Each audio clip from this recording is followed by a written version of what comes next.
Today we're going to be revisiting KINO der Toten 4,560 days later. So we just wrapped up the World of War segment of this series a couple of days ago, and now we're here on Black Ops 1. So normally in this series, I kind of talk about some of the additions that each map brought to the table, and as you guys just saw, for the first time in this series, we were able to purchase Quick Revive right off the bat and actually have it serve some sort of purpose in the game. This was the first map to introduce the mechanic of Quick Revive actually reviving you in solo, because up to this point in World of War, if you went down, that was it. It didn't matter if you had Quick Revive or not. If you went down, your game was over and there was no way to come back. But thankfully, Black Ops 1 introduced the mechanic of, being able to revive yourself if you buy Quick Revive in solo. And normally in co-op, it costs you 1,500 points to buy Quick Revive. However, in solo, it only costs you 500. And ever since this game, Quick Revive has been a staple in zombies. It's been in almost every single zombies game. Black Ops 4, Quick Revive is in the game, but it's a bit of a complicated situation there, but we'll get to that game when we get to it. Let's just say that Black Ops 4 made a lot of changes, and there's gonna be some lengthy conversations about those changes once we get to that game. Normally I don't do this, but I don't want to risk going down, so I'm gonna buy the PM63 right off the bat. Is it just me, or does this game look unusually dark right now? Let me mess with my brightness settings. This doesn't look right. Actually, if anything, my game is technically too bright right now, because the middle one says it should be barely visible. However, for me, it's definitely more than barely visible, so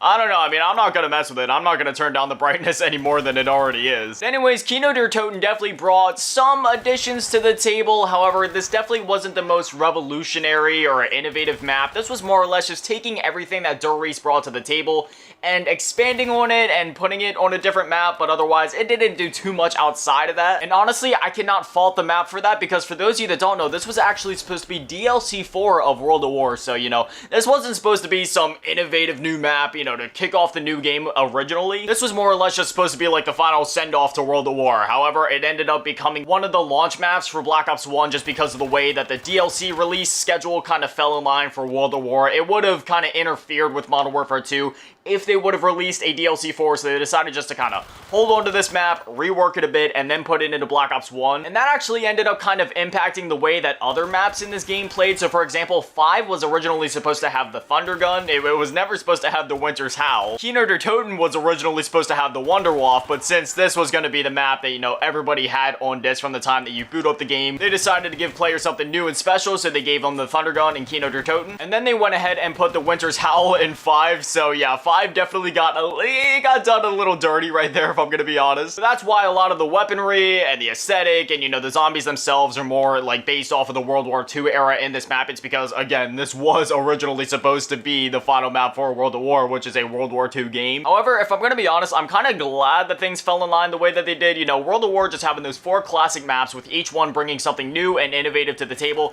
it totally makes sense. And then just kind of like kicking off Black Ops 1 with a map that is somewhat familiar to those older players, but then also having a new experience, that being 5, something that pushes more boundaries, is a bit more innovative. I kind of like that dynamic. And then plus there's another map, which I don't think we're going to be covering it in this series. However, if you guys would want to see it, I could maybe do like a bonus spin-off episode where we do it, that being Dead Ops Arcade. This map also brought back Hellhounds, and it also brought back the feature of, getting a max ammo at the end of the round, and that is the same going forward in every single game. If there's a Hellhound type round, at the end of the round, you'll get a max ammo. There was a couple maps in this game that kind of had Hellhound similar rounds, but never to actual like Hellhounds after KINO der Toten. Each map more or less kind of took that Hellhound round idea, but put like an innovative spin on it. Again, we're not gonna go into too much detail on that in this episode. We'll cover that in the future episodes. But back to what I was saying before the Hellhound round. I'm kind of glad that this game ended up launching with KINO der Toten and 5, so then you have that dynamic there, because KINO der Toten, it's a bit more accessible. Like, if you're an OG player and you played during World of War,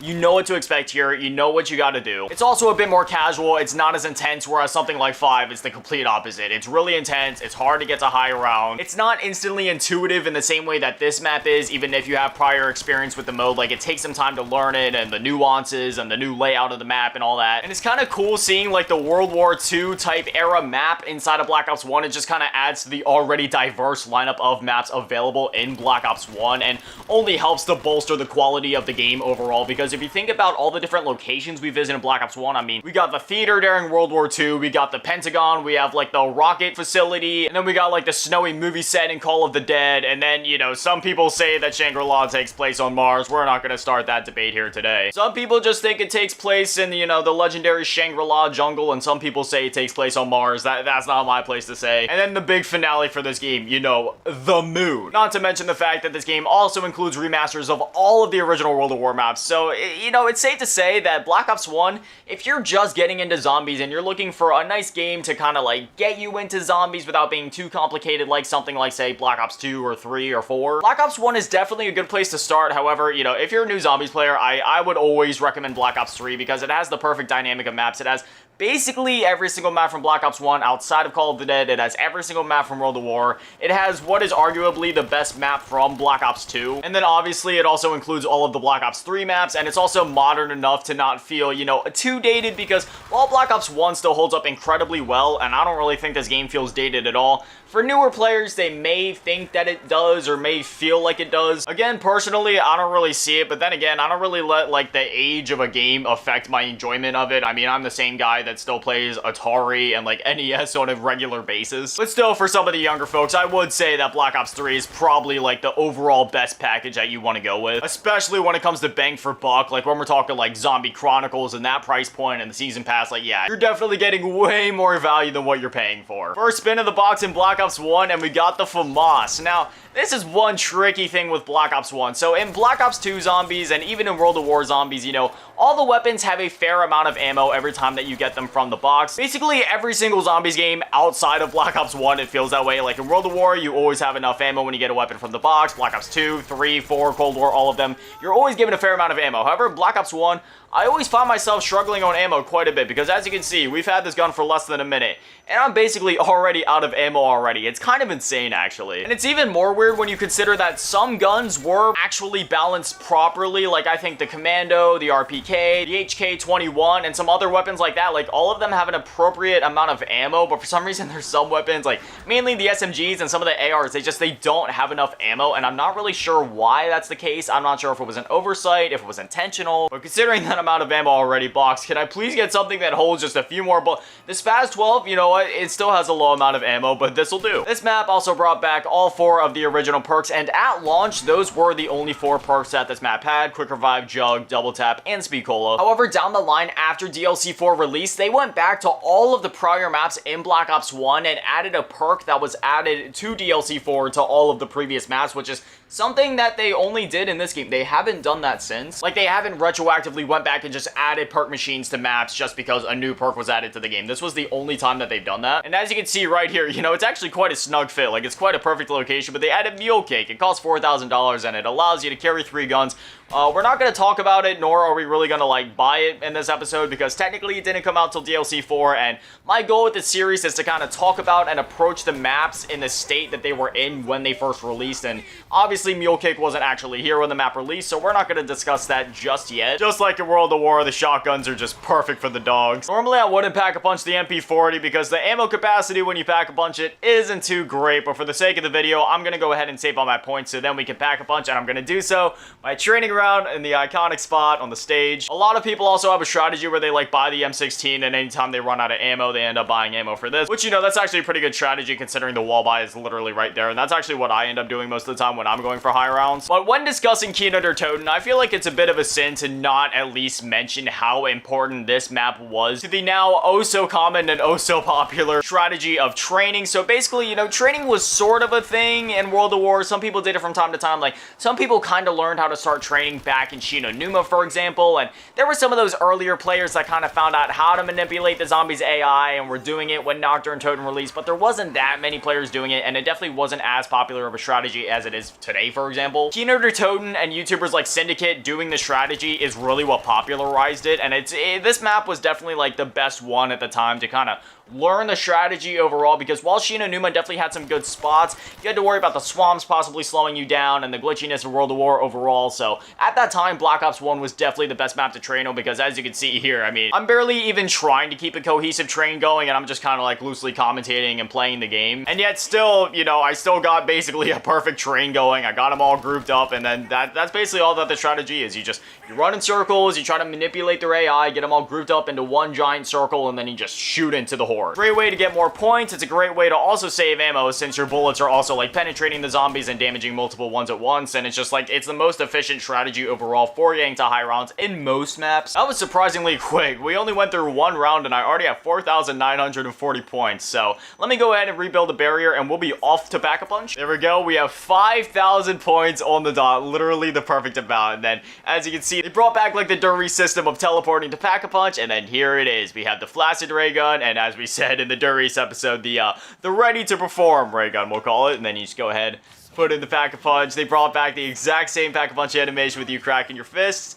And then there we have it, the afterburner. It's kind of hard to see the Pack-a-Punch camo in here. I'll try to get to like a better lit area at some point so you guys can actually see it. But the Pack-a-Punch camo in Black Ops 1 looks absolutely sick. And then sometimes after you Pack-a-Punch, you get teleported to some really random rooms like this. Going back to the Pack-a-Punch animations, I do like the World of War and Black Ops 1 Pack-a-Punch animation where they kind of do like the basic knuckle crack just like this. But for some reason, I've always loved the Black Ops 2 and, you know, all the Pack-a-Punch ones after that where they do the initial crack like this, but then they go like this and do like the full crack that way. I don't know. There's something about that animation. It's so much more satisfying to me, I guess. But anyways, now at this point, I'm going to save up some money for perks, and I'm also going to try to make my way outside so then you guys can get a better look at this Pack-a-Punch camo. But first, let's just go ahead and get a sound check on the Pack-a-Punch.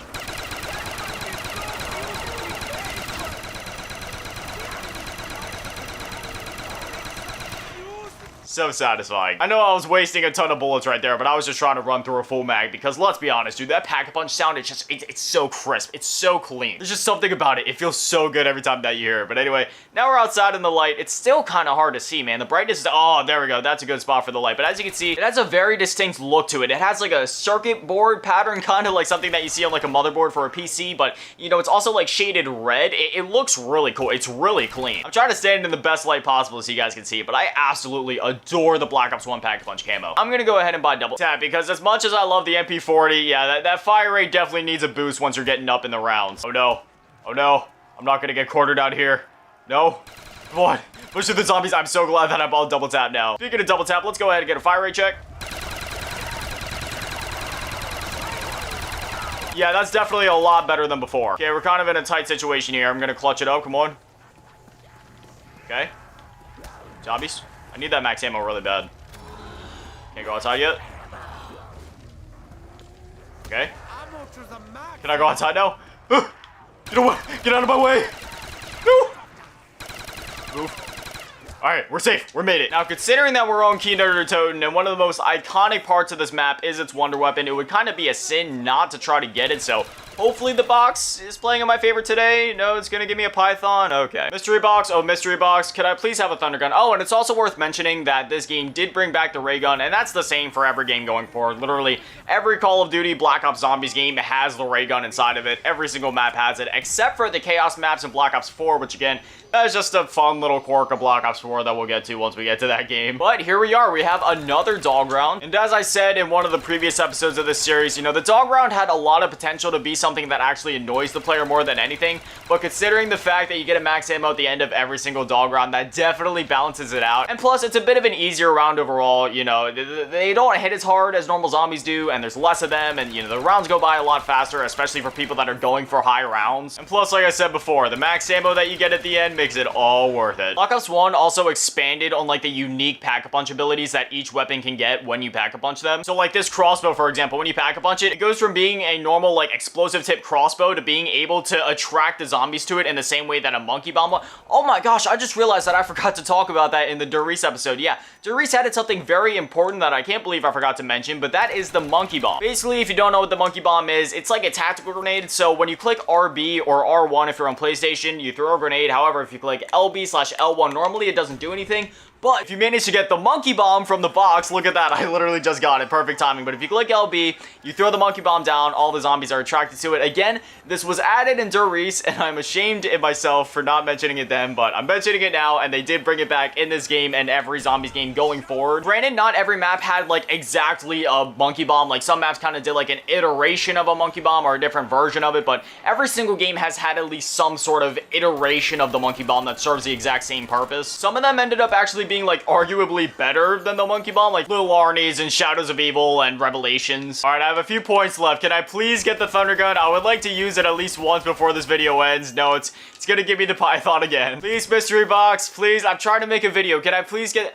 No, I did not say Dragunov. I said Thunder Gun. Okay, it wants to give me the FAMAS again. I only have enough for one more spin. Can I please get the Thunder... I would really appreciate to get the Thunder Gun right now.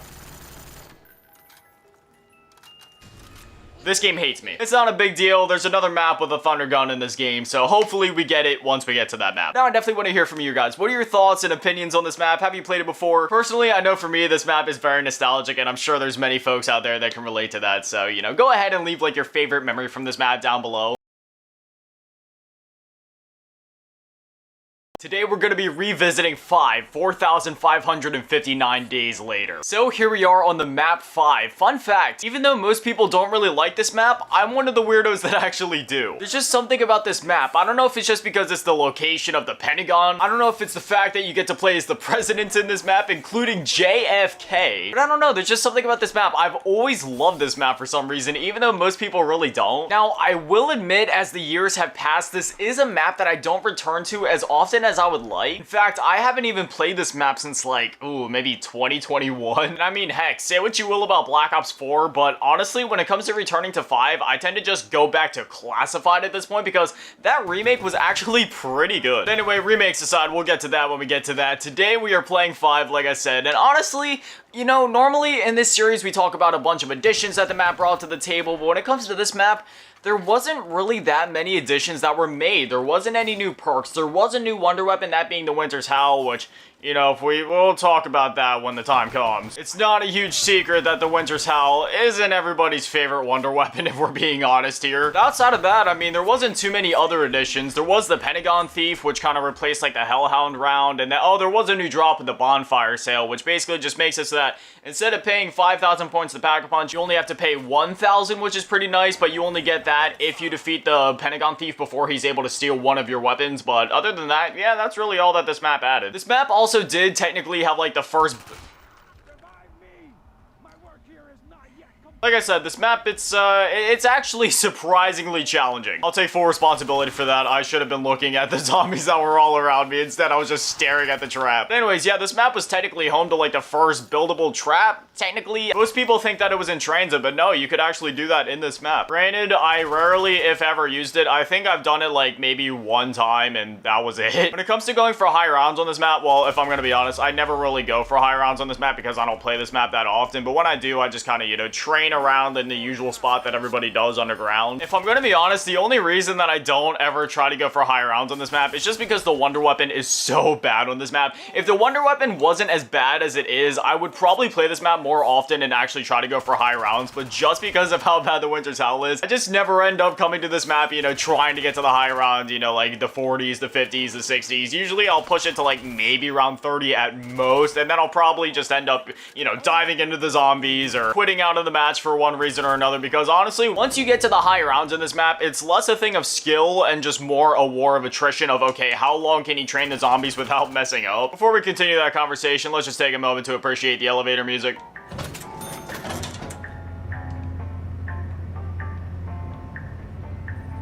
I love it. And while sure, you could say that most zombies maps do kind of technically boil down to like a war of attrition of how long can you last, you know, how well can you manage your ammo and your wonder weapons, how long can you train the zombies, and on a technical level, sure, basically every single game of zombies by definition is a war of attrition, but 5 just makes you feel like you're in a war of attrition, you know what I mean? Like, the other zombies maps do a good job of disguising it, like you don't feel so bogged down by going for high rounds. However, 5, that is not the case. When you're going for those high rounds, you feel each round passing. And again, I'm not trying to knock this map because I'm one of the few people that genuinely love this map, but I can definitely acknowledge and understand why this map isn't as liked by the community as a whole and why most people don't play it when it comes to returning to Black Ops 1, at least when compared to the other maps in the game, like, you know, KINO and Ascension and oh my gosh, we have the Death Machine. Death Machine! Oh yeah! ¡Vete pa'l carajo! ¡Ayúdame! I really need to start playing with audio. Anyway, yeah, this map had the death machine, but you know, I didn't even get to stay alive through the entirety of the drop. Anyways, then we also have like a second elevator here. This takes us even lower in the map. This one doesn't have any nice music. This one's more spooky scary. Then you come down here and then yeah, it's just all hell breaks loose. There's blood on the walls, there's zombies in lab coats, there's pigs being held hostage. I could also see the shine of the mystery box in there. However, I literally only have 17 bullets in my PM63 and nothing else. So I think I'm gonna have to buy like this 74U before I try to do anything else. But while we're down here, I'll go ahead and flip on the power. I literally have 0 bullets right now. I'm hoping that these zombies don't kill me or that none of the crawlers get me. I could go for a max ammo right now, game. No, I have no bullets. I literally have nothing to my name right now. Please, is there... No, what? Wait.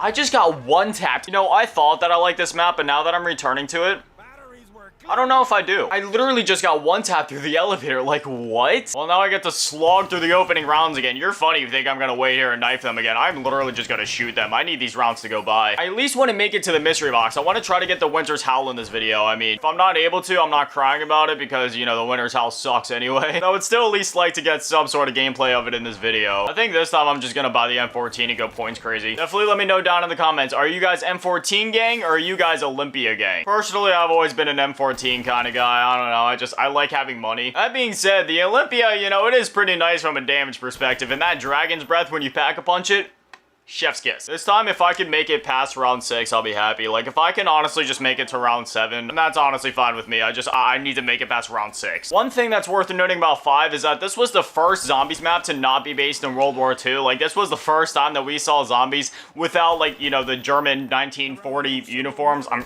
trying to avoid saying that other word. I mean, sure, technically, you know, Shino Numa had different outfits because that was set in, like, a different location. That was still in the World War II era. 5 was the first map to be, like, outside of the World War II era, you know, in the modern day with zombies that are just, you know, normal modern day zombies and not the 4-letter N-word zombies. And it was honestly really cool seeing, like, zombies that, you know, were just, like, in different outfits and stuff like that, finally. And I don't know, I've always loved the zombies in Black Ops 1, like, something about the look of them, seeing them in different uniforms, like, you know, you got the zombies in suits and ties and stuff like that, then you got the ones underground in the lab coats. I don't know, there's something about it, I've always liked that. I don't know why, it's a small thing, but I've always just kind of liked the aesthetic of zombies that are in, like, modern clothing. I guess it just adds to like the believability to it, I guess, in a way, since it's like more modern, like it looks like something that could actually happen, if that makes sense. It's round 4 and I'm literally out of ammo already. I think one of my fatal mistakes in the last game was going for the PM63. I'm gonna go for the MP5 this time. I don't even know why I bought the PM63. When given the option between PM63 and MP5, there's literally no reason to go with the PM63. Even though the MP5 statistically kind of sucks, I've always loved this gun for some reason. Like, anytime that I have the chance to buy this gun, I do. I don't know what it is. I don't know if it's the look of the gun, the feel of the gun, maybe just the gun in general. It's just,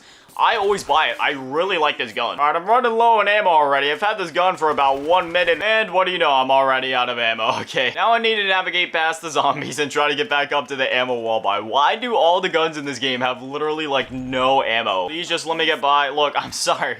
Please, zombies, please just let me through, okay? It's not my fault that Treyarch made all these weapons have, like, literally 0 ammo. Alright, hopefully this will be enough ammo to get me underground, get me to the mystery box. I've literally killed, like, 3 zombies, and I'm already halfway through my more than halfway through my reserve. That is insane. All right, now let's see if I can locate the mystery box. I really don't like having to like open all the doors and look for the mystery box. I really like to try to just like look through the windows. It seems like it's in there again. Mystery box, my old friend. Okay, I'm gonna save up some money, see if we can get the Winter's Howl. But then you have the piggy here.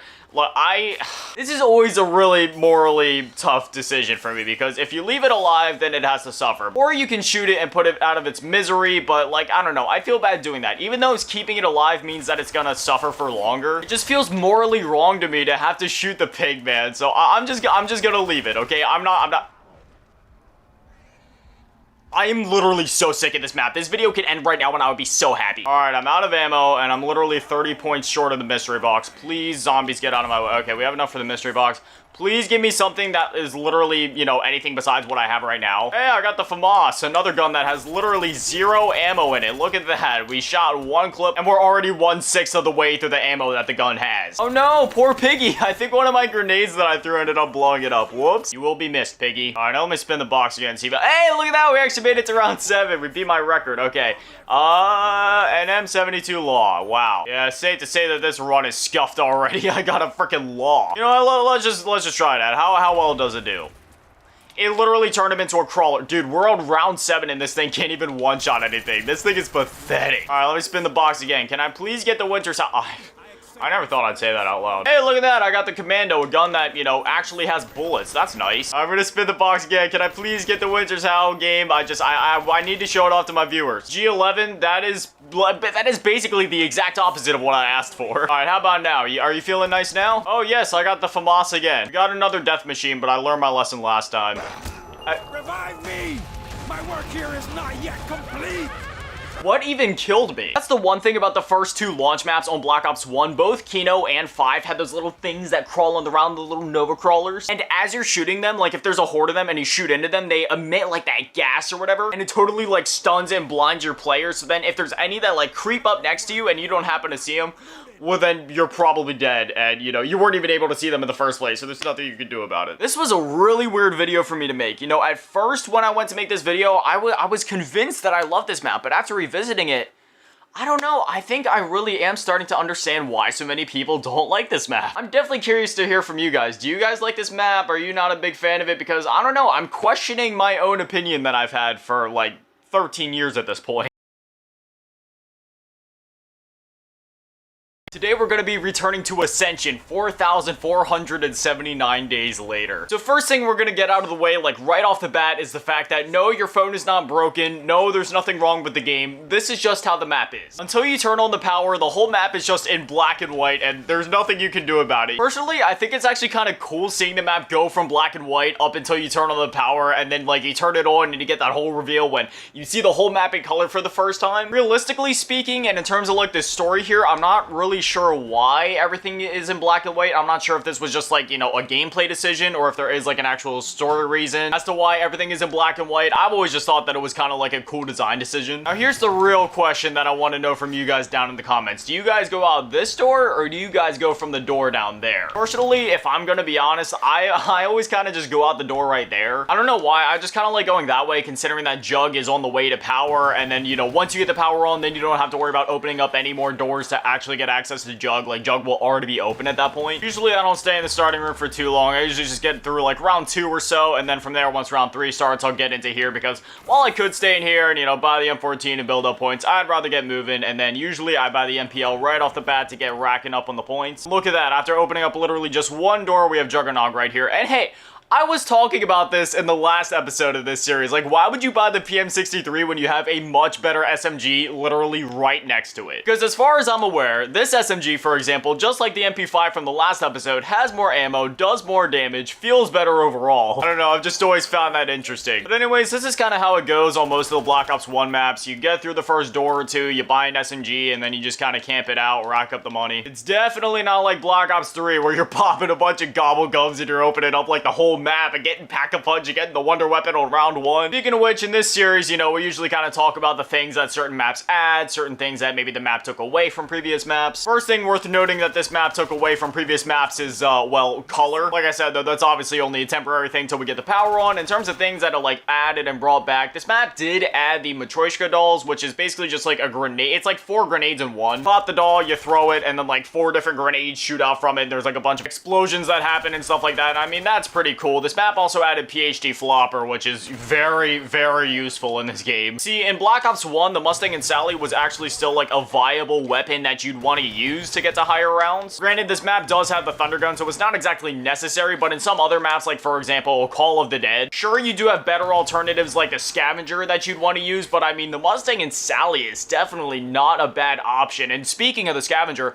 that weapon in itself is an explosive weapon, so PhD Flopper is very useful for that. Granted, I know the Scavenger is on Call of the Dead, and that's a completely different map, but I'm just explaining why PhD's addition in the first place was so important. And plus, it lets you not take splash damage from the ray gun, which is huge. And who could forget one of the best features of the perk when you dolphin dive and let off like that big explosion all around you? I've always loved that. It's so sick. Anyway, with that being said, let's go ahead and turn on the power. Let there be light. Let there be color.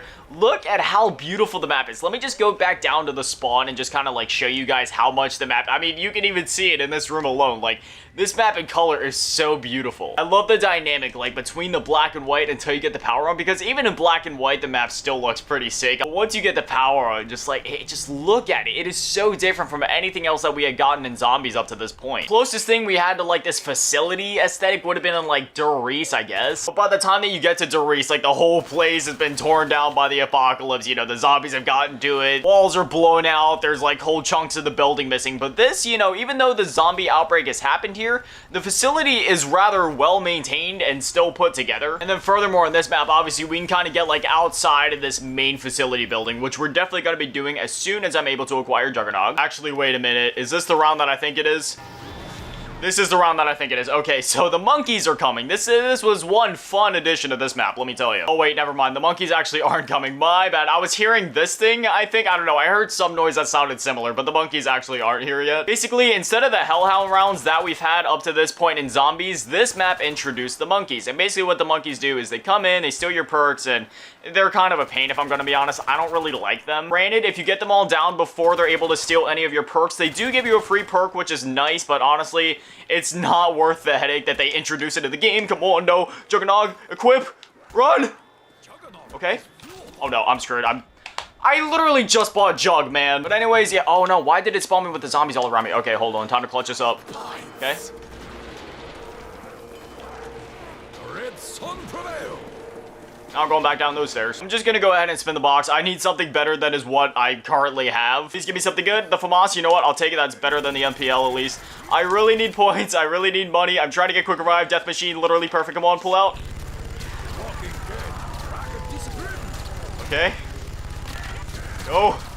I'm just trying to make my way down to Jug. I don't even care about quick revive right now. I literally just want to get back to Jug. All right, we did it. The round is over. Now I think this round, now the monkeys should be coming. So before I get Jug, I'm actually going to go ahead and go buy a quick revive, and we're just going to guard that. Are the monkeys coming yet? No, the zombies are still spawning. I wonder when the monkeys are going to come. They should have been here by this point. Basically, to give a more in-depth explanation as to how the monkeys work, basically, they'll come into the map, and what they do is they focus on all of the perks at once. So it's not even like they focus on one perk, they take that out, and that's kind of annoying. No, it's a thing where they literally focus on every single perk on the map. So say, if you have all 4 perks, like Quick Revive, Jug, Double Tap, and Speed Cola, they're going to be attacking all of them simultaneously, even if you're in solo, and that's why they're kind of a pain. Basically, what they do is they jump on the machines, and they start attacking them, and your perk icon will start flashing, and if you don't get to it in time before they, like, I don't know, finish attacking it, you lose that perk. Now, granted, if you're in a 4-player game and all 4 of you buy the exact same perks, like, sure, then it's easier to manage, because then each of you can go defend your perks. However, if you're in solo, it's an absolute nightmare. You're basically just guaranteed to lose most of your perks throughout the— oh, here they are. Here the monkeys come. This is the reason I didn't repurchase Jug yet. My goal here is to just defend Quick Revive, and hopefully we can get all of them down before any of them attack it, because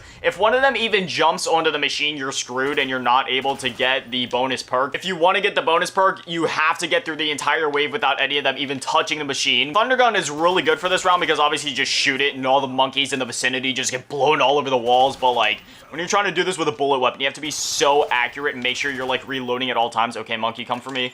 Don't go for the machine. Come on. Is this the last monkey? Okay, that was the last monkey. And as you can see, they didn't touch the perk machine, so we ended up getting a free perk. Which perk is it gonna— PhD Flopper. Look at that. That is literally perfect. I'm gonna go ahead and buy Juggernog, and then I'll show off PhD Flopper to you guys. So as I mentioned before, PhD has multiple uses. Those being, A, when you dolphin dive, it lets off like a huge explosion. B, you take no splash damage from explosives or like the ray gun, for example. And then C, you also do not take fall damage when you fall. So usually what the main strategy would be here, you know, if you're low on ammo, or if, you know, you want to take out the zombies quickly and efficiently on lower rounds, you just train them all up down here. And then basically what you want to do, you gotta hope that you don't like get yourself stuck here, because after you dolphin dive, you know, sometimes they're left alive and they can hit you anyway. But then you dolphin dive, huge explosion goes off, literally kills all of them. This perk is still satisfying a whole 12 years later. It makes me feel like a literal fossil having to say that it's been 12 years since this map came out. But yeah, if I'm gonna be honest, 2011 feels like a whole lifetime ago. And if I'm gonna be honest, it was a better lifetime ago. Now to pack a punch in this map, you have to link up all 3 of these like lander pad things. Basically what you do is you have to find these 3 different like lander locations around the map. You call them in, they come in, you hop on the lander, it takes you back to spawn. You do that 3 times, and then that's it. You opened up Pack-a-Punch. I'm not gonna do any cuts or anything. I'll just kind of let you guys enjoy the ride, because this is actually pretty cool. But as you can see, you take the lander, and then yeah, you just kind of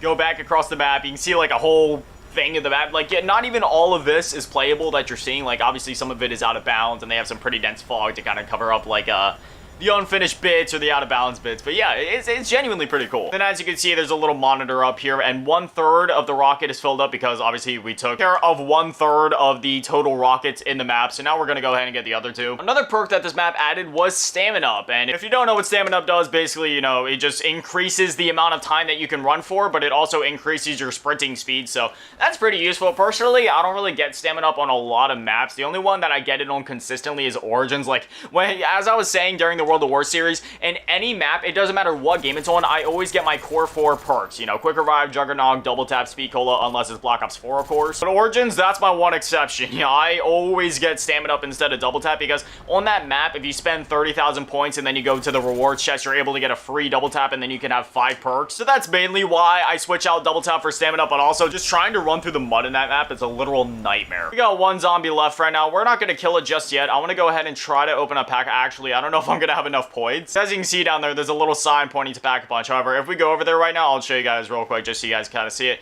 There's a blast door right there, but it's not open yet until we link up all of the rocket pads. Unfortunately, I don't have enough money. I'm literally 200 short, so yeah, we're gonna have to start up the next round. Whoa, I thought that was the last zombie. Where did all these zombies come? What? Where did you guys come from? I could have swore that last zombie we just killed was totally the last one. What is this? This is like a full round. All right, I'm gonna do the whole PhD flopper thing again. So we're gonna train him up. Bring them up here. I gotta get to the top of the stairs quick. And then real quick, before they get too close, come on, Dolphin Dive! Scratch up on me. Oh my gosh. I believe this is actually the last zombie now. So now we're gonna go ahead and try to get the last one linked up. That is insane. I didn't realize we had so many zombies left still. Another thing that this map added is the sickle. Basically, the sickle is just like a reskin of the Bowie knife, but it's pretty sick because it's a sickle. Then boom, the lantern pad comes down just like all the other ones. You take it back to spawn, and that's really that. Now we'll have access to Pack-a-Punch. We'll be going there in just a few episodes. And boom, as you can see, now all 3 of the things are lit up. Now, once you open up Pack-a-Punch, there's one really cool thing that you can do. So you run up here to the power, and there's this little button, and it says activate launch sequence, because the thing we've been looking at, yeah, that's a rocket. So you go ahead and click this button, and if you look over here, you see this massive rocket. Oh, wait, let me spin the box real quick. Let me see if I can get a ray gun, because if you have a ray gun, you could actually destroy this thing. At least you could in the mobile version. I don't know if I've ever actually done it in the console version, but hopefully the zombie won't kill me. But as you can see, the rocket, like, you get to watch the whole takeoff sequence. Oh, zombie, get away from me. And as you can see, it just kind of like goes up into the sky. It's honestly really freaking cool. I've never watched it long enough to see like when it actually disappears, but yeah, it's really cool. It leaves all the smoke and stuff everywhere. It's a really cool moment. Well, this sucks. I'm completely out of ammo, and all I had to my name are 4 grenades. So, I guess I'll buy more ammo for the MPL. I really didn't want to. Just in case I didn't mention it or explicitly say before, this map also featured the return of the Thunder Gun. The Thunder Gun was obviously introduced in KINO der Toten, and then they brought it back for this map. This was also technically the last map in Black Ops 1 to feature the Thunder Gun, unless you count the World of War remasters, which it was kind of a tricky situation. So if you pre-ordered Black Ops 1, you got access to the World of War remasters. However, if you didn't, then technically the World of War remasters didn't come out until the end of Black Ops 1's life cycle, where the Thunder Gun would make a return in some sort. But again, technically those maps were already out if you pre-ordered Black Ops 1, so it's kind of a tricky situation there. Obviously, the Thunder Gun wasn't originally available in the like original version of Nocturne Toten in World of War, but in the Black Ops 1 remaster version, it is. Unfortunately, Verrückt wasn't blessed with the same treatment, and you get the Winter's Howl on that map. Of all the wonder weapons in Black Ops 1, I'm not really sure why they went with the Winter's Howl, but they did. You know, just putting one of the worst wonder weapons in Zombies history on one of the hardest and most claustrophobic maps in Zombies history doesn't sound like a recipe for disaster to me. Anyways, with that being said, I'm doing my best to save up for Pack-a-Punch right now. I don't want to buy any more MPL ammo if I can avoid it. I'm going to try to just like train him up out here and hit him with the PhD flopper. As you can see over there, the blast door is now open, which means we can go in there, and no, I will not be Pack-a-Punching the MPL. I will be Pack-a-Punching the FAMAS. Just like this, get all the zombies up in a nice, neat little train. I must say, we will not be covering the Zombie Chronicles remasters in this series. However, that being said, the version of Ascension on Black Ops 3 is is truly, like, stunning. It is so beautiful that words cannot even describe it. That goes for, like, all of the Black Ops 1 remasters on Black Ops 3. They went so hard on those for no reason. Like, Shangri-La looks amazing. Moon looks so good. Ascension looks great. KINO der Toten, again, beautiful. But with all that being said, I have now expended all of my ammunition and all of my grenades, which means all I have is a knife. So I'm gonna try to do a little bit of PhD flopping, and hopefully that'll get me enough to pack a punch. PhD flopper! And oh my gosh, hopefully the zombies don't get me down. I'm gonna try to pack a punch really quick. No, zombies, get away from me. I'm trying to pack a punch. This map also featured those zombies that you probably have seen multiple times at this point, where they'll be running, but then they like stumble over themselves and they'll roll on the ground. And while that may seem like a nice feature at first because it kind of slows them down, it definitely messes with your train from time to time because, you know, you're spraying into the zombies, you're aiming for the head, you're locked in trying to shred through all the zombies possible, but then you got that one Shrey that was rolling on the floor, and now you have to, like, adjust your aim specifically for that zombie. The lighting is pretty decent here, but as you can see, they brought back the same Pack-a-Punch camo from KINO der Toten, which, hey, I don't mind, because this Pack-a-Punch camo is beautiful, and every single map in Black Ops 1 has this same Pack-a-Punch camo, except for the World of War remasters, obviously. Well, you know, none of the World of War remasters have Pack-a-Punch besides Doris, but that being said, yes, Doris does feature the original Pack-a-Punch camos in it, at least to a certain extent. That map has 2 Pack-a-Punch camos, and to this day, I'm not sure if that was like a glitch or a mistake on Treyarch's part. So like, the original World at War guns that had the original Pack-a-Punch camo, those still have the World of War camo, but when it comes to the Black Ops 1 guns, those have the new Black Ops 1 Pack-a-Punch camo. So again, I'm not sure if that was a glitch or if they did that intentionally as like a nice little callback to the World of War camo and guns. I'm not really sure. It's kind of like the best of both worlds, but I don't know. I've always just found that to be a nice and fun little quirk. It wouldn't be until Black Ops 2 where they started introducing like each map having their own unique Pack-a-Punch camo, at least to a certain extent, because Transit, Die Rise, and Buried, they all have the same Pack-a-Punch camo. However, Mob of the Dead and Origins have different camos. And then once you get to Black Ops 3, basically like all the maps have their own unique and different camos. Anyways, with that being said, that is the second monkey round down. They stole my jug. And I feel like I covered basically everything important that I would have needed to cover. Sure, we didn't get the Thunder Gun in this video, unfortunately, but it is what it is. I can only do so much when it comes to Mystery Box RNG. But that's where I'm gonna leave it. Now I definitely want to hear from you guys. Do you guys like Ascension? Do you have any memories with this map? Was this one of your favorites? Was it one of your least favorites? Whatever it is and whatever you're thinking after watching this video, I definitely want to hear from you guys.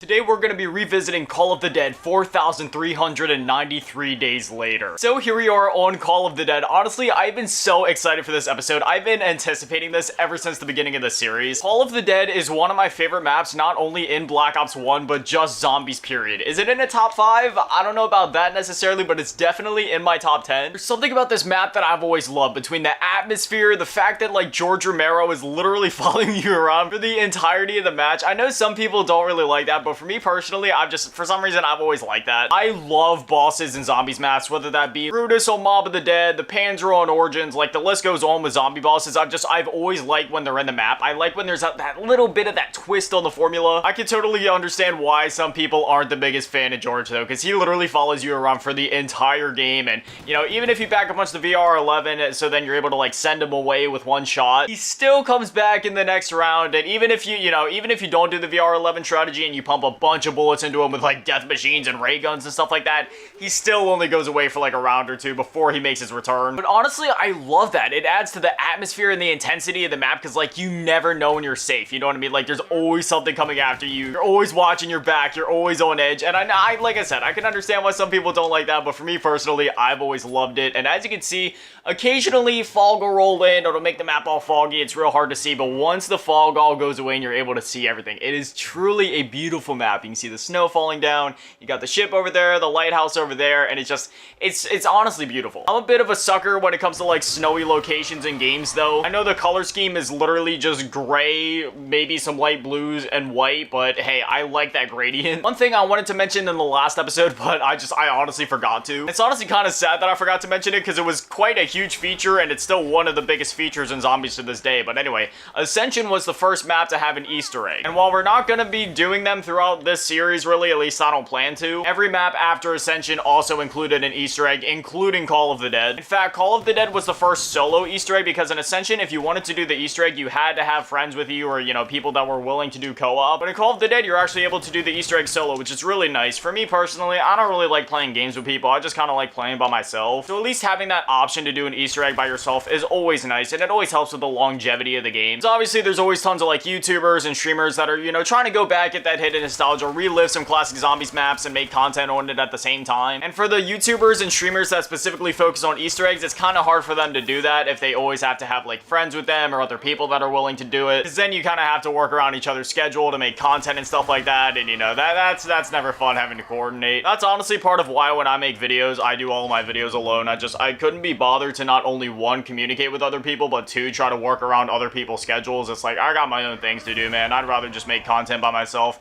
That's my stronger suit anyway, since I don't really like interacting with people. So to break down everything new to this map and everything that was brought back, they brought back the perks from the previous map, Ascension. They brought back Stamina Up and PhD, and this map also added a new perk, that being Deadshot Daiquiri. However, if you know anything about old school Deadshot Daiquiri, it's, well, not only is it not that good on console, but it's actually absolutely useless on PC. In fact, on the PC version of the game, they reduced the price of it because they know that it's worthless on that version of the game. And then they added 2 new wonder weapons. I mean, if you look at it, some people might consider it to be one new wonder weapon with the VR11, but I consider the Scavenger to be a wonder weapon just because it's exclusive to this map and it's really powerful. In fact, if anything, I would say that the Scavenger is the real wonder weapon and the VR11 is just like a support weapon of some kind. There's not really anything wondrous about it. I mean, if you shoot a zombie with it, basically what it does is it kind of turns that zombie into like a walking monkey bomb. So that zombie will then be turned into like a human CIA agent, and then all the other zombies surrounding that will chase after that one turned zombie, and then that's really it. There's no offensive use for the VR11. I mean, if you pack-a-punch it, you can shoot George with it and make him disappear for a round, but that's about as offensive as it gets. Otherwise, it's strictly a defensive weapon. Well, sure, yeah, it's kind of nice to have like all those quote-unquote monkey bombs on deck. It's like, why use that when I could go get the Scavenger instead? You know what I mean? Scavenger is where it's at, because when you shoot that puppy, oh my gosh, all the zombies in the vicinity are literally turned into mist. Granted, you do kind of need PhD if you're gonna try to use it, but I mean, still, that weapon is deadly. Speaking of which, can we get the VR11 or the Scavenger? Preferably the Scavenger. And I got a Spectre. Oh yes, because this is the gun that I wanted. You know, in most zombies games, I kind of like having SMGs, but in Black Ops 1, yeah, not so much. They literally come with like 4 clips. Look at this, I've literally killed, oh.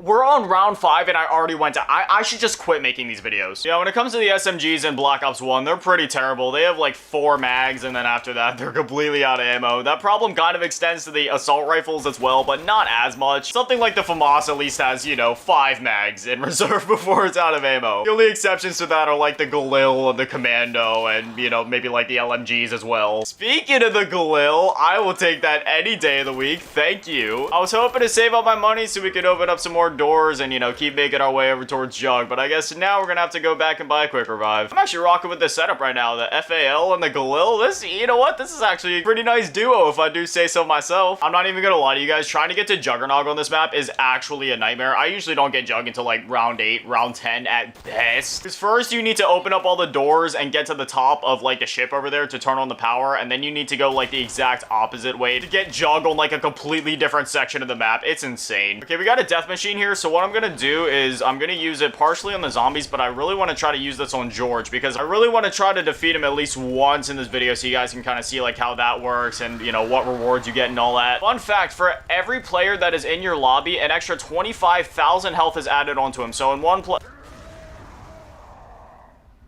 I'm literally the, like, like, why do I make zombies? I'm terrible. I don't get why I go down so much in these videos. I mean, I've literally been playing zombies since 2000, and I've been at this for 15 years. Maybe it's because half of my brain power is going towards commentating. I'm not really sure. Fun fact about this map, there's a bit of a difference between the mobile version and the console version. So in the console/PC version, if you defeat George, you get, like, the death machine, and I think you might get a perk, but I might be mixing that up with the Easter egg reward, because I know once you complete the Easter egg, you get, like, a Wonder Waff, and then you get, like, a perk and stuff like that. But anyway, when you defeat him in the console version, basically, you know, you don't get anything too special. However, in the mobile version, you don't even gotta do the Easter egg for the Wonder Waff. All you gotta do is defeat him once, and then that's it. You get a perk, you get the Wonder Waff, and then you can just keep using that Wonder Waff on George and just kind of have like an infinite Wonder Waff loop going throughout the entire match. It's honestly pretty sick. If I'm gonna be honest, I've only done the Call of the Dead Easter egg once, and even then, that was like 10 years ago at this point. For some reason, I don't return to Black Ops 1 zombies in particular too much. Like, I'll dive back in for the occasional game of KINO, and like, that's honestly it. I mean, I dive back in for Call of the Dead every now and again, but that's really it. I just kind of dive back in from time to time for KINO and Call of the Dead, and yeah, I don't know. It's really weird too, because I really like the maps in this game, and they're all like really well made. They're really well designed. I have fun on all of them. For some reason, I just like, when I'm thinking about playing zombies, I'd rather go play like, I don't know, Black Ops 2, Black Ops 3. I have to like actually be really specifically in the mood for a specific map of Black Ops 1 for me to boot this game up. It also doesn't help that literally all the maps in this game have been remastered or ported to newer games. Like almost all of the Black Ops 1 maps are in Black Ops 3. The only one missing is Call of the Dead, which in itself is in Black Ops 4 with TOTEN. And ironically enough, TOTEN is actually really good in Black Ops 4, despite, you know, all the criticism that that game gets. One thing I might as well show you guys in this video is like the iconic training spot for this map that everybody utilizes to get to high rounds. Basically, you come right out here, you open up this door, and this is the spot that everybody kind of like hordes up at. This is where I go as well. There's an AK-74U on the wall right there that I usually end up picking up, just because then, you know, when you run out of ammo on the high rounds and you're able to just pick some up real quick, shoot through the hordes, especially on like insta kills and stuff like that. Yeah, this is the main spot. You just kind of come out here, train them up, and that's that. That's probably part of why I've been going down so much in this series too, because like normally when I'm playing in my free time, I get to the training spots as fast as possible, even if it's only like round 5 or 6, and then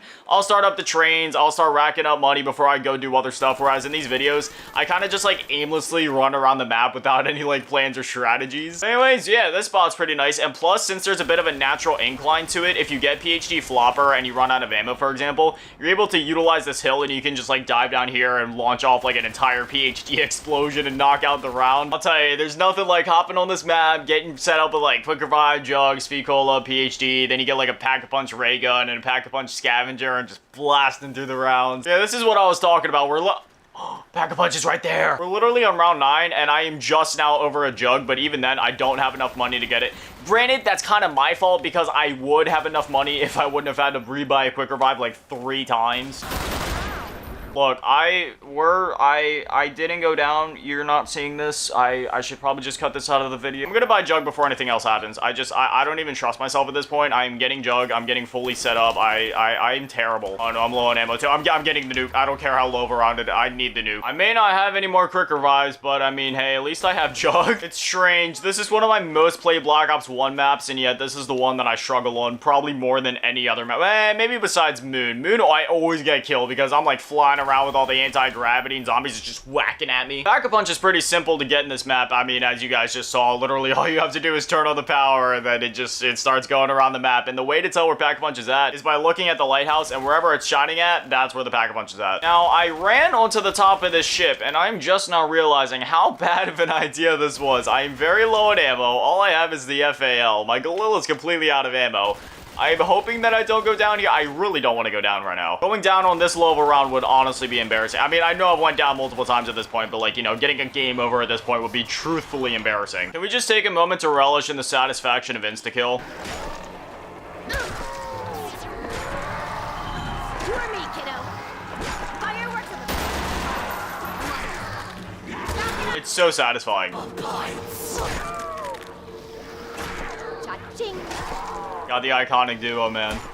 It's so good. Just like that, with one insta-kill and a little bit of a double points, we're already up over 5K, so, you know, that's a lot better than we were just a bit ago. At this point, I guess I'll just kind of hold on to my money, see where Pack-a-Punch goes. I really want to try to get this Galil Pack-a-Punch, because I need that right now. I have 4 bullets in my FAL and 1 in my Galil. Something is telling me that disaster is on the way, but... Okay, the Pack-a-Punch is over there by spawn, so we're gonna make our way back over there. I'm trying to be extra careful right now. Okay, I have 1 bullet in my Galil. I'm officially out of ammo. I could buy the 74U, but I really want to save all this money for Pack-a-Punch, so I'm just gonna rely on grenades to get me the rest of the money that I need. Come on, baby, just 100 more points. Oh, look at all these crawlers, man. It's absolutely beautiful. At least we won't have too many zombies like full-on sprinting at us when we go over there. But anyway, we have more than enough money now, so we are gonna go Pack-a-Punch the Galil. I just realized I'm going up the Call of the Dead stairs with literally no ammo. I hope I don't get caught right now. Can I go out this door, please? Yes, please. Open sesame. Pack-a-Punch, please. Yes. Oh my gosh, thank God it is still there. I can't tell you how many times I've gone to Pack-a-Punch, but by the time that I get to the location. It just disappeared because it took too long since it was on the, like, opposite side of the map for me. But anyway, now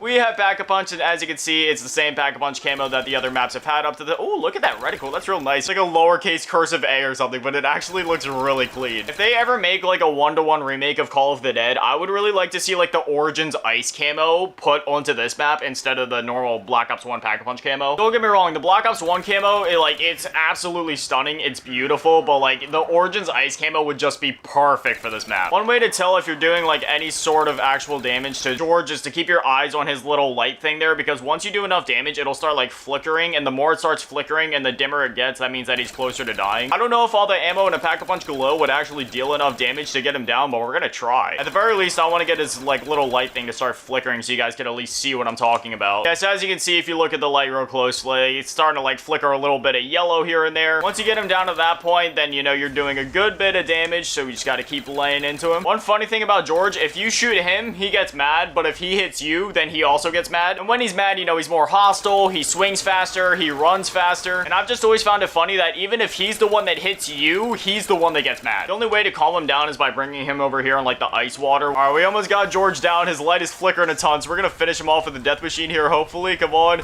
George, go down. George, go down. Dude, his light is flickering so much. Come on. Go down. Maybe. Are you gonna go down? Soon? I mean, like... Are we seeing how many bullets this guy takes? This is a death machine, my friend. Okay, there we go. He's actually finally down. I wasn't sure when that was gonna happen. Okay, and then as you can see, you know, he turns around, he goes back into his little home in the ice or whatever, and he dropped a death machine and a perk. Perk, please be something. Can it be like Quick Revive or something, maybe? No, it was Mule Kick. Oh, yes, because, you know, that's what I wanted. But anyways, yeah, I think we've covered all the important stuff. I did what I want to do, so now I definitely want to hear from you guys down below. Have you played Call of the Dead before? Are you thinking about checking it out now if you never have before? Do you remember this map? Do you have any memories with this map? Whatever it is, whatever you're thinking, I definitely want to hear from you guys.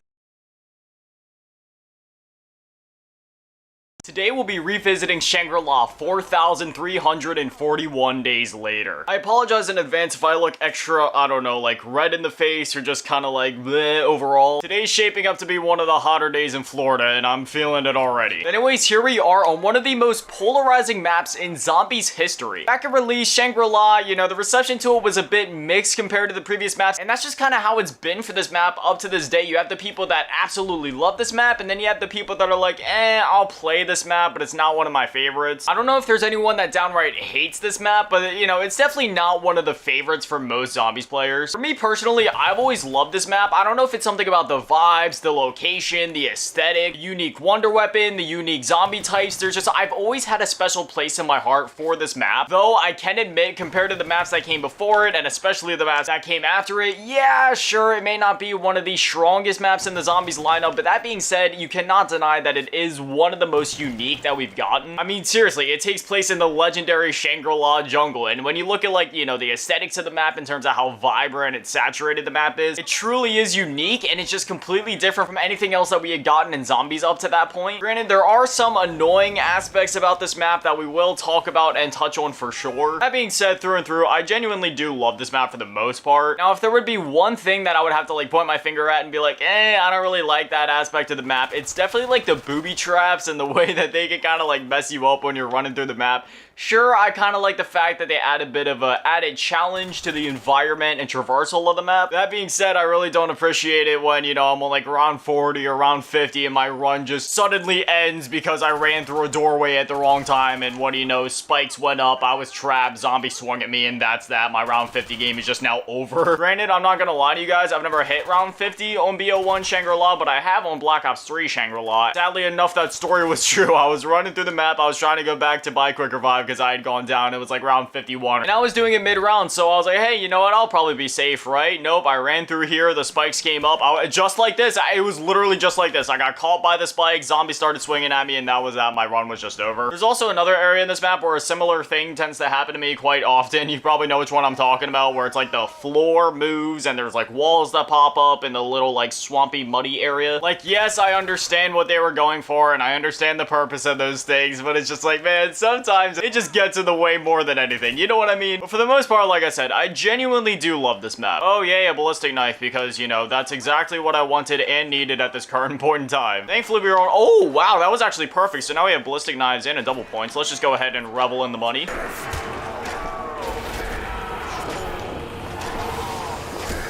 Okay, greedy.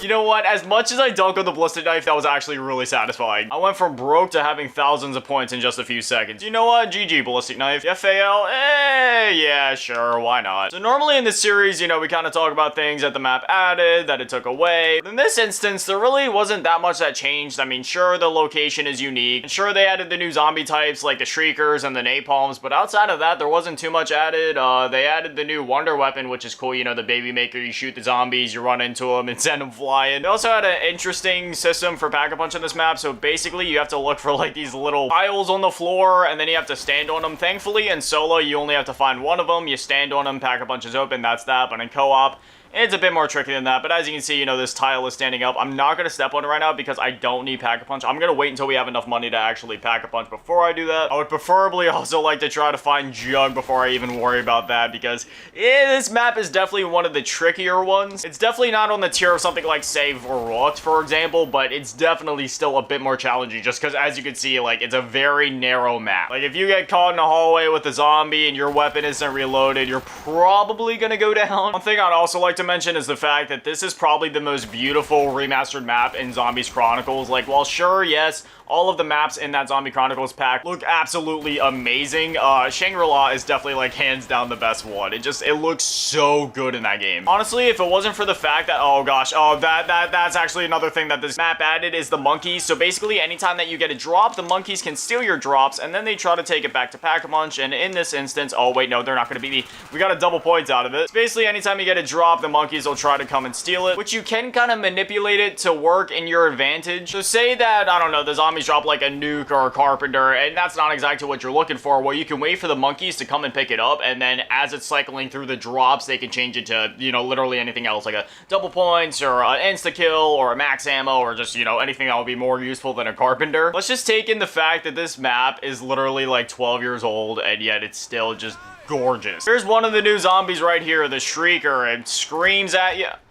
It got me down. This is what I get for trying to make a video. You know, I was trying to take it slow and just, you know, try to look at the model of the Shrieker so you guys could see what it looks like. But then I ended up going down and paying the consequences for it. Anyway, as you can see, it's like the zombie right here. It's pretty cool. It's a shrieky thing. Yeah, it screams and it blurs your screen. That's literally all that it does. It can also stun the zombies, which I guess you could also use to your advantage in some way. But I don't know. I just find those to get in the way more than anything. Then there's also the napalm zombies, which I'm sure we'll see soon enough. Those zombies, they're basically what they sound like. They're napalm, they come, they're fiery, they explode, they leave fire on the floor. Definitely something you want to have PhD for. I'm not taking any chances. I'm buying Juggernaut immediately. Yeah, but this is the one room I was talking about. You know, sometimes you want to go in a very particular direction, but then, you know, you can't walk across here because it's all swampy and stuff, and then sometimes when you walk on these platforms, it doesn't exactly take you where you're trying to go, and it just leads you in circles, and you loop around. I am just trying to get back to the other side of the thing, but everything is blocked. Oh no, I cannot take any chances right now. Well, the bridge didn't want to work properly and take me where I was trying to go, so now I guess I'm just gonna have to buy a bunch of doors and run around the map. I've always really liked this area too, like this waterfall. Like, oh, that is literally desktop wallpaper material right there. Oh my god.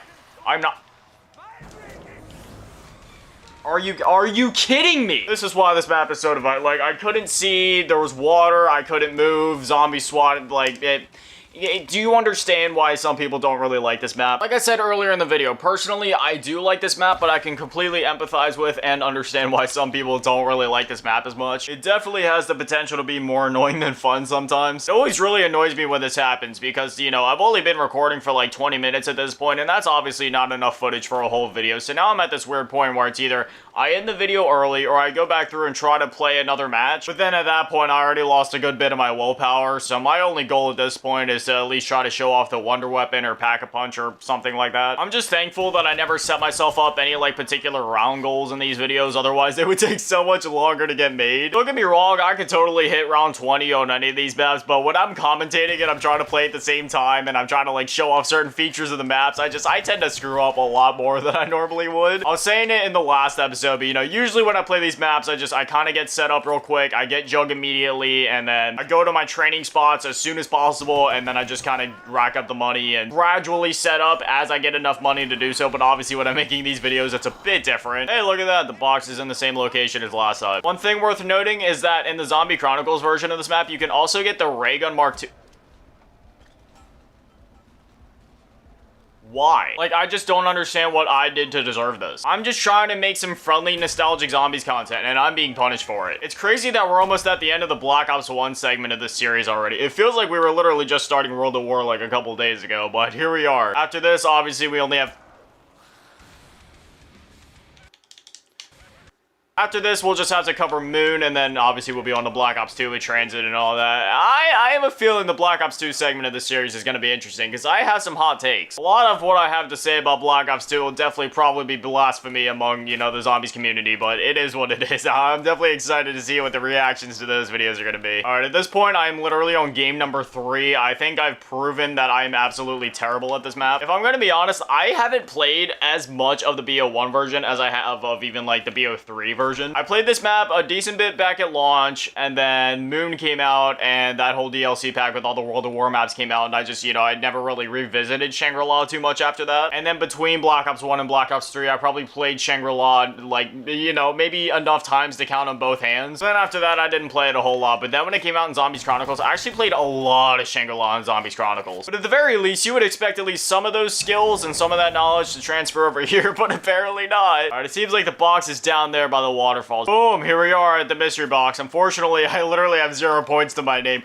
Man, this is the same spot that I went down last. I do not want to go down in the exact same spot again. If I do, though, it's not really my fault. Okay, you got this thing that slows you down and blurs your vision, and then you're obviously slower in the water. Oh, and another thing worth noting that this map, I want to say brought back. They kind of sort of brought it back from Shino Numa, where like the perks are randomized. However, it's not every single perk that's randomized like it was in Shino Numa. Instead, it's just a couple of them. Like Speed Cola can either be here or it can be Juggernog. Personally, I prefer when perks are just kind of stationary maps, like you know where the perk is gonna be. I feel like it kind of helps with the identity of the perks and the map as well. Like say Origins, for example, the perks in that map aren't random. So when you think Jug, you immediately think, okay, Gen 4, the tight little death trap, that is Juggernog. Like, you know what I mean? Like it adds to the identity and everything like that of the map and the perk. Whereas when I say, okay, Speed Cola and Shino Numa, your mind just goes, oh, okay, it's one of the huts, and you only get like a very vague and general image in your head of what I'm talking about. I know it's a small thing, but for me, those small things matter. All right, mystery box. Now, if I could please get something besides like a ballistic knife. Oh god, an HS-10. I mean, I'm on round 3, so I'll take just about anything, but like, I'd really prefer the JGB. I'm gonna spin this thing a few times and hope that I get lucky. I love the weapons and the weapon variety in Black Ops 1, but if I'm gonna be honest, the only thing that ruins it for me when it comes to Black Ops 1's guns is the fact that all the guns have like next to no ammo. I've said it quite a couple of times now throughout, you know, the Black Ops 1 section of this series, but like seriously, the only weapons that have like even a decent amount of ammo in zombies, at least in Black Ops 1,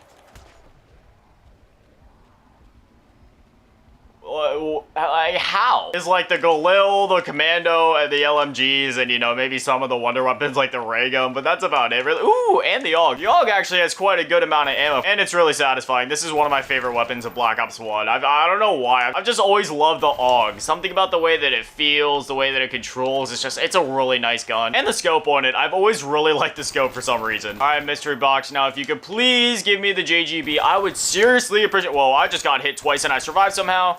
And I'm dead. Well, the box only gave me a Galil anyway, so it is what it is. Anyway, I apologize for my terrible zombie skills in this video. I promise I'm normally not this bad. It's something about when I go to record a video, any zombie skill that I've acquired over the last 15 years just kind of disappears. I'd definitely love to hear from you guys down in the comments, you know. What do you think about this map? Do you like this map? Do you not like this map? Do you have any fond memories or nostalgia for this map? Whatever it is, whatever you're thinking, I'd definitely love to hear from you guys.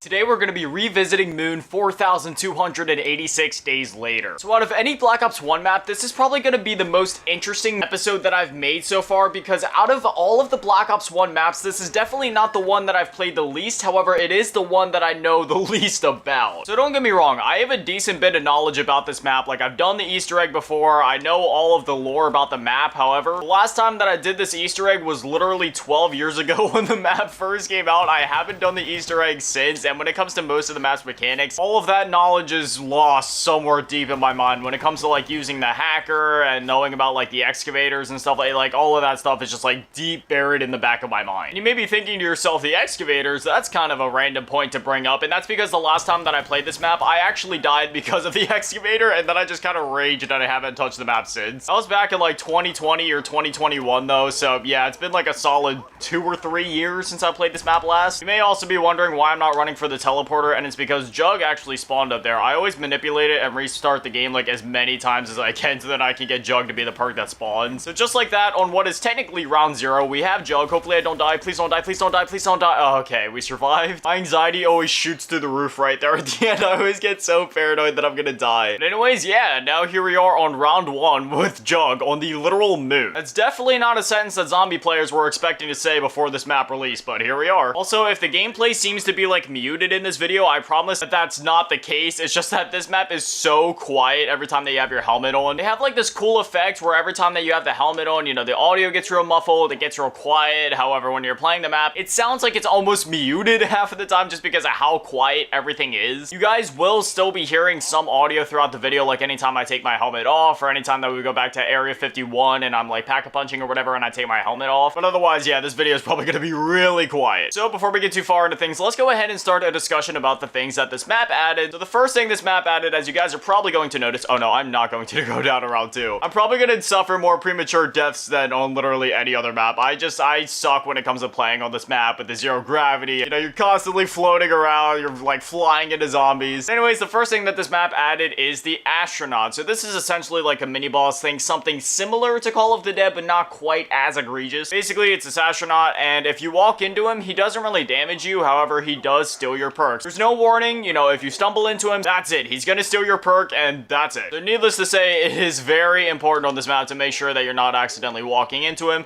It's not really that hard to avoid him, if I'm gonna be honest. However, I won't lie, there's definitely been a couple of times where I'm like, oh, okay, it's time for me to go back and get quick revive. I walk through this door, and boom, he's just waiting for me. He hugs me, and that's it. And this astronaut knows no bounds, okay? He will follow you through every inch of the map. It doesn't matter where you're at. The only place that he cannot go to is Area 51. But it's pretty easy to take care of him. You know, you just spray a couple bullets into his helmet, and that's it. He does this big poof explosion. You get a couple 100 points. He respawns in the next round, but yeah, it's definitely worth shooting into him, you know, not only for the money, but also just then so you don't run the risk of running into him by accident and him stealing one of your perks, especially if it happens to be Jug or Speed Cola, because that's the biggest pain to get back. Because in order to get Jug or Speed Cola on this map, you have to teleport back to Area 51 in order to get it. However, it alternates, so when you go back the first time, for example, say when you first spawn in, if Juggernog was there, then when you revisit it later in the game, Speed Cola is gonna be there and vice versa. So yeah, it's definitely a bit time consuming trying to get either of the perks back on this map. But otherwise, yeah, this map added a few things like obviously zero gravity and the whole helmet mechanic. This map was actually pretty innovative for the time when you think about it, with all the mechanics that it had to add in, especially the, you know, you got like the zero gravity physics and just all the other fun little things that this map added, like the hacker and stuff like that. This map also added the wave gun, which is actually a pretty cool wonder weapon. It's basically a 2-in-1. You can either use it in its single wave gun form, you know, you shoot through the zombies and then it'll go through multiple zombies and they all like kind of like puff up and explode, or you can take it out of the wave gun mode and just use it as like a dual wield gun as the zap gun. There's also these few areas in the map where there's actually oxygen, so you're able to, you know, take off your helmet, you can breathe, you can run around, you can jump and move around normally. Usually I just kind of keep my helmet on at all times just so I don't risk going down, because as embarrassing as this is to admit, I have had a few downs where, you know, I went down just because I was in a no oxygen zone and I didn't realize it and I didn't have my helmet on. Granted, over time I have learned what areas are and are not, you know, zero G, and what areas I can and cannot breathe in. However, I just leave my helmet on just in case. Anything can happen in zombies, so I'd rather not run the risk of going down. Like I said back in the 5 episode, if there's a map with the MP5 on it, I'm probably gonna buy it at some point. I really love this SMG and I have no idea why. Sure, the ammo sucks, sure the damage isn't the greatest,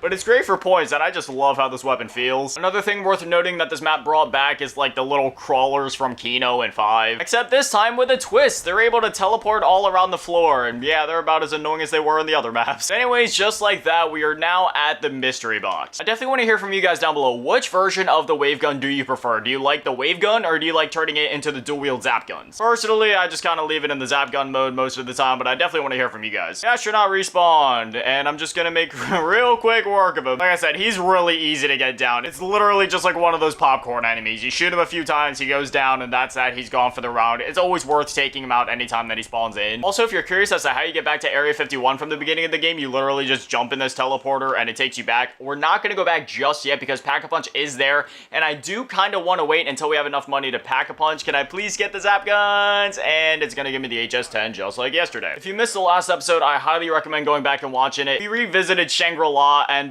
yeah, in that episode, we also got the HS-10. The HS-10 is actually one of my favorite shotguns in zombies because when you Pack-a-Punch it, it becomes like a dual-wield semi-auto. I'm not gonna Pack-a-Punch it in this video just because when I'm playing zombies, I like to have one gun that's like fully automatic, not only for points, but also that does decent damage. So usually I lean towards like ARs or LMGs, you know, something that'll give me both points and damage. And then I also like to have a quote-unquote power weapon, whether that be on Black Ops 3 with something like a 205 Brecci or a Haymaker or a ray gun or the Wonder Weapon for that map. I always like to have both on hand at all times unless I'm using, say, like Mule Kick because I popped a Perkaholic in Black Ops 3, which is the only scenario where I would be using Mule Kick. The only other instance where I would use Mule Kick is in Cold War because there's no perk limit in that game and there's actual benefits to using Mule Kick. And then also maybe in like Black Ops 2 if I do the Easter egg where you dig up like all the sites around the map once you get the golden shovel and all that. Hey, look at that. We got the AUG in yesterday's video as well. Literally the exact same loadout. I might actually hold on to the AUG. I really love this gun and I would like to Pack-a-Punch it because the attachment that you get for it is sick. The astronaut spawned back in, but let's see how many bullets from an HS-10 it takes to take him out. 1, 2, 3, 4, 5. Yeah, literally like 5 bullets from an HS-10. That's all. Is that 2 death machines? We have a death machine here, and then there's another death machine right there. As much as I love the astronaut in this map, I have to wonder if it was necessary, especially with how easy it is to put down. But at the same time, I feel like if it took any more bullets to put that thing down, it would probably just be more annoying than anything. I want to get at least 8,000 points before we go back to Area 51 because I want to have enough for both Speed Cola and Pack-a-Punch. And preferably, I could get like maybe 13k so I can Pack-a-Punch both my weapons, but I'm not going to try to get too ambitious here. I would just really like the zap gun if the mystery box would please like to bless me. I haven't gotten the wonder weapons in any of these maps since Shino Numa back in the World of War segment of this series. So yeah, I would, ooh, the RPK, ooh, you know what? I'm gonna get rid of the HS-10 for it because let's be honest, the RPK is a beast. Honestly, if I end up getting the zap guns, I think I might trade out the AUG because the RPK is literally just chef's kiss. Mystery box, please give me the wonder weapon. I've spun the box many times across the last couple episodes and I've not gotten the wonder weapon in any of the Black Ops 1 maps yet. I haven't even gotten the ray gun since Nocturne and Toten, so please, can I get anything? No, I'm gonna get the L96A1. Okay, please give me the AUG. What? I want the zap gun. I love the AUG, but I'm looking for something just a bit more deadly. And I got a teddy bear. Okay. Well, at this point, I guess I'll just get 8k and then we'll go Pack-a-Punch the RP. Ooh, the fire sale, baby. Maybe this will be the chance. Mystery box, please. It's a fire sale. I want the zap gun so bad. No, that is not a zap gun. Please, the fire sale is flashing. Please. No, that's the G11. Come on. One more spin, baby. No, no, no, no. It's not worth my life. It's not worth my life. Mystery box, please. No, it went away at the last second. God dang it. Where's the mystery box at? Oh gosh, I can't even see the light in the sky. How far away did it go? You know the mystery box is far away when you literally can't even see the light. Is that it over there? I think, oh yeah, that's the mystery box light over there. Okay. Yeah, you see, I could venture all the way over there, or I could go Pack-a-Punch. So I'm gonna do the latter for now. Just like that, we're back, and now we're gonna Pack-a-Punch. Oh my gosh. I always get so giddy every time that I go to Pack-a-Punch. Now, one thing to mention is that Pack-a-Punch is a little risky on this map because it takes you back to this very scary opening area where all the zombies are on like crack mode. I'm gonna go ahead and grab Speed Cola as well, and yeah, you know, it's not even worth the risk. We're gonna go back immediately. And boom, just like that, we're back on the... Oh gosh, I fell through the floor and I got launched back up. Okay. Oh yeah, that's one thing to mention. This map also has like these little launch pad things. There's like one area that utilizes it quite well. I'm actually gonna try to head over that way so then I can show it off to you guys because it is a lot of fun to jump around on the little launch pads. You have to be careful about the fall damage. One thing to note is that similar to literally every other map in Black Ops 1, this does have the exact same Pack-a-Punch camo, which, hey, I can't complain. The Black Ops 1 Pack-a-Punch camo is really clean. It's so slick. This is a really tight area. Okay, I gotta be careful in here. Okay, time to clutch it up. Go. Okay. Okay, got all the zombies grouped up. And then just let it rip.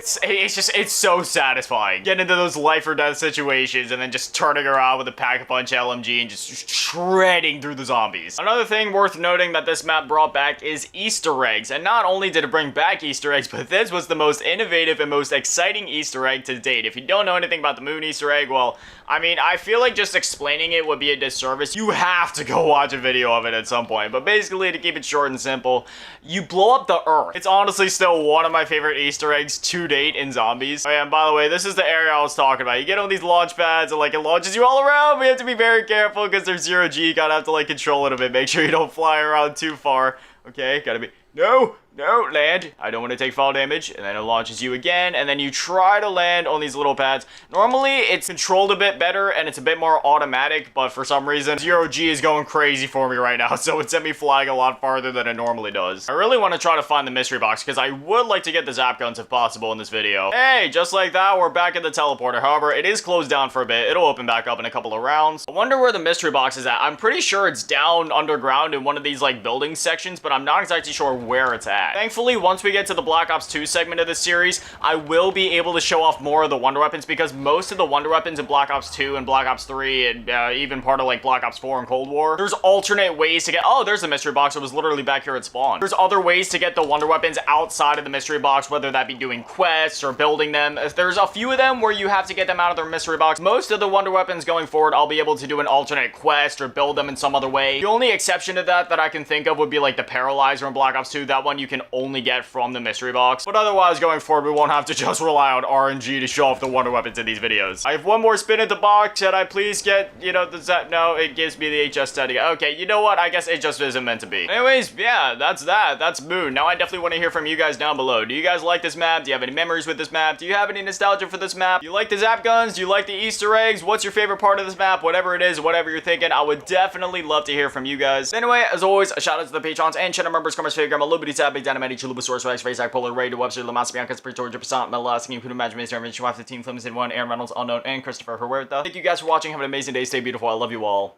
Peace.